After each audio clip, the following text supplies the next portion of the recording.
Central observer है India का, उससे एक बड़ी शिकायत के इस चुनाव के अंदर धांधली और प्रलोभन जो दिया जा रहा है उस बारे में हम कंप्लेंट करने आए थे। गैस सिलेंडर चाहे उज्ज्वला स्कीम है चाहे बीपीएल स्कीम है, उसके अंदर इलेक्शन टाइम के अंदर फ्री सिलेंडर बांटना वो violation of the code of conduct, और ये वेल सेटेड प्रिंसिपल्स है। हमने ऑब्जर्वर को ये कहा है कि he should registered an FIR, उसको हिंदी में बोल देता हूँ, उसको गैस एजेंसी के खिलाफ FIR दर्ज करे, AFSO के खिलाफ FIR दर्ज करे, DFSC के खिलाफ FIR दर्ज करे, और पुलिस को इंस्ट्रक्ट हो गए। He is assured that he will take a necessary action accordingly, वो पूरा करने एक्शन नहीं। और हमने उनके सामने बाकायदा वीडियो जो एडमिशन किया है योगेश्वर दत्त BJP कैंडिडेट ने, हमने पूरी उसको पढ़ के उसको सुना के उनको सुनाई है, उन्होंने पूरी की पूरी वीडियो सुनी है। इसके अलावा हमारी जो कंप्लेंट है, हम सेंट्रल ऑब्जर्वर को मिलने इसलिए आए हैं कि गांव में धड़ल्ले से शराब बेची जा रही है। 2 दिन पहले वो कौन सा रबड़ा गांव है, वहाँ भी एक मतलब कि अनफॉर्चुनेट इंसिडेंस हुई, उसको भी हम कंडेम करते हैं। और साथ में प्रत्येक गांव के अंदर BJP बड़ी बुरी तरह हार चुकी है, उस हार के सामने उनसे हार पच नहीं रही है, और उस टाइम ये हथकंडे अपना रहे हैं। इवन कुछ जगह पर ये भी कोशिश हो रही है कि पैसे बांटने की, पर हमारा आदमी सतर्क है। हमने उनको कहा है कि जो भी वहाँ पर ऐसा कार्य करे उसका पूरा विरोध करो। विरोध हुआ, और अभी हमारे पास इन्फॉर्मेशन आई कि बड़ौदा गांव के अंदर बुटाना गांव के अंदर सिलेंडर पकड़े, उनकी वीडियो भी हमारे पास है, हम प्रेस को वो वीडियो शेयर भी कर देंगे। सिमली रुखी गाँव के अंदर कल की बात है, 60-70 लेडीज़ को इकट्ठा करके एक 20 का नोट और साथ में पर्ची दे के उनको कहा गया कि जाके इट्स नॉट ओनली ये सारे इसमें इनका एक मोडस ऑपरेंडी है।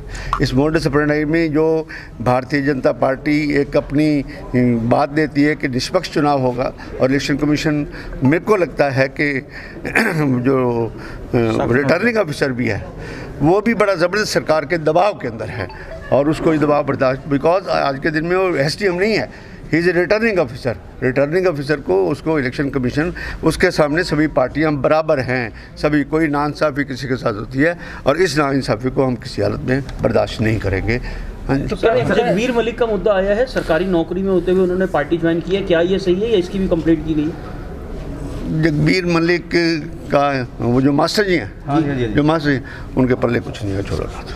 अच्छा, तो अभी आपने 2 शिकायतें की हैं, तो हमने शिकायतें टोटल हमने एक बात और भी कहूँगा मैं, हमने शिकायतें पूरी जो समय पर हम इलेक्शन कमीशन ऑफ इंडिया को हमने शिकायतें दी, उन सारी शिकायतों को एक शिकायतें नहीं है, कम से कम 10-15 शिकायतें हैं, पर मेन कंसर्न जो है वो distribution of cylinder, this violation of the code of conduct, उसकी मेन शिकायत है। और एक शिकायत है शराब बांटी जा रही है, और यहाँ तक भी इंस्टांस आए हैं, पर उसका हमारे पास प्रूफ नहीं मिला अभी तक कि पैसे बांटने का। पर 2 बातों के प्रूफ हैं, इस सरकार को शर्म आनी चाहिए। इस बात सरकार को, ये सरकार हर एक होचे हथकंडे पे लोग फिर भी फैसला इनके खिलाफ देंगे और इनको बुरी तरह हराएंगे। हमारा कैंडिडेट हालत में जीतेगा।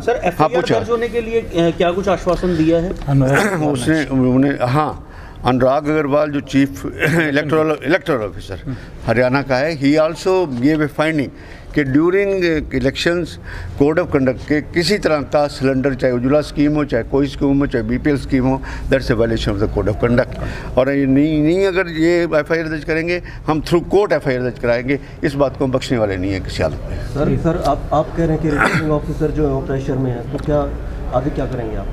रिटर्निंग ऑफिसर प्रेशर में तो कह दिया भाई, सारी उम्र ये सरकार थोड़ा रहनी है, सरकार तो चेंज होती रहती है। हाँ, when you are returning officer तो रिटर्निंग ऑफिसर की ड्यूटी पूरी करो, ना कि अगर तुम कोई सरकार के करिंदे हो, you are behave like an impartial way में वो सब कुछ करें। अगर ये इलाज करें तो करें, नहीं तो गाँव में बांधेंगे। अभी जो पैसे और शराब बांटेंगे उनको हम बांधेंगे वहाँ पे। उनका इलाज हम एक मिनट डॉक्टर केवी सिंह कुछ कहेंगे। वो भी तो कानून हाथ में ले रहे हैं। देखिए, ये सरकार जो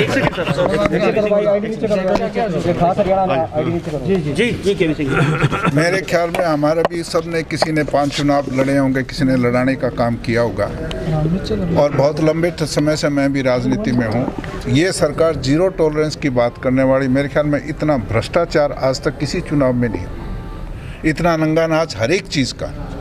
और क्योंकि ये इस बात का सबूत है कि इनका उम्मीदवार चुनाव हार चुका है और बौखलाए हुए हैं, पर हमारा कार्यकर्ता इतना सतर्क है और इतना मजबूती के साथ बूथ पर खड़ा है और अब दावे के साथ कहें ये जीत जो होगा कम से कम 25 और 30 हज़ार वोटों से कांग्रेस का उम्मीदवार जीत के जाएगा हर हालत में। और दूसरा, अगर जो आरओ है अगर ठीक नहीं चले, सरकार ने कुछ नहीं किया, तो हम इसके रास्ते के लीगल कार्रवाई की हम सोचेंगे, जो हमारे से बन पाएगी कोर्ट के मार्फत लीगल कार्रवाई भी करवाने का काम हम करेंगे। 2 मिनट सुरेंद्र जी बोलेंगे, सुरेंद्र से पूछ रहा हूँ। सुरेंद्र जी, देखिए, आप तो देख रहे हैं कि चुनाव से आज कल चुनाव और उससे 3 दिन पहले तक, मतलब 2 दिन पहले जा चुके और आज भी सवेरे से लगातार जो ये लोगों को प्रलोभन दे रहे हैं, ये उज्ज्वला स्कीम या चाहे बीपीएल स्कीम के द्वारा जो भी सिलेंडर देने थे, तो ये चुनाव से पहले भी दे सकते थे या चुनाव कल होने के 2 दिन बाद भी दे सकते थे, लेकिन ये चुनाव आचार संहिता का बिल्कुल सरेआम उल्लंघन हो रहा है,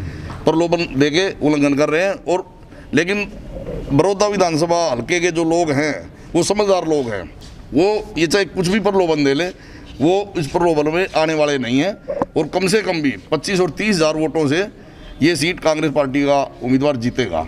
लेकिन जहाँ तक ये बात करती थी बीजेपी गवर्नमेंट, आज ये खुद ही मतलब शराब भी बांट रहे हैं, आप देख रहे हो कि सरेआम शराब बट रही 3 दिन से और पैसे बांट रहे हैं। और लगातार जहाँ पे इनके शराब जो एक्साइज के अधिकारी हैं वो खड़े होकर बंटवा रहे हैं। तो आपको लगता है कि सरकार जो वो अपने सरकारी तंत्र का इस्तेमाल कर रही है? बिल्कुल सरेआम कर रही है, सरेआम violation of the code of conduct सरकार को। क्या कह रहे थे बत्रा जी? नहीं, आप एक तो